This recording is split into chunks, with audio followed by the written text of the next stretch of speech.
Jagongane nek wis Semar karo Werkudara jan tenan to.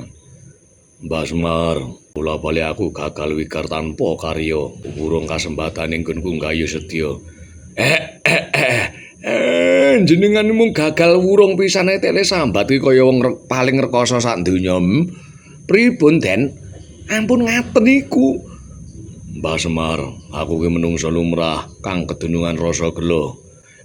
Sing ngomong nek jenengan iki wedhus ki sinten, Sing ngomong nek jenengan ra duwe rasa gelo ki sinten, Sak gelo-gelane menungsa mergo gagal gegayuhane niku lumrah. Ning nek le sambat niku kados jenengan, apa meleh Werkudara niku kondange wong sentosa.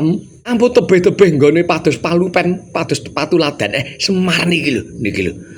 Pundi apa to lelakone kok Semar ki dadi wong berhasil niku mboten enten, Den. Mboten enten.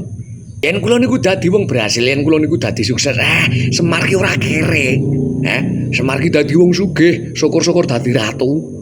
Jenengan kapan ngerti kula niku mboten ngrekoso niku kapan? Ning Semar niku ora tau sambat. Ora kok teges kula niku rumangsa wong ampuh niku mboten. Dados menawi kula menika ndarbeni rasa gelo mergo gagal urung kasembatan kula. Kula niku tansah budidaya. Ning nyatane kula menika nggih mboten nate berhasil benten kalih panjenengan. Gelane panjenengan menika amargi gagal. Sediane menika mung pisan pindho. Tesih kathah kasembadane, Den. Beda nek kalih Semar. Gagal kali berhasil ini lho kata gagale. Ngono kok kalah karo Semar. Yen wanci iki gagal. Wanci mengko utawi wanci besok dibudidaya malih kanthi cara beda, Den. Ngoten lho, Den.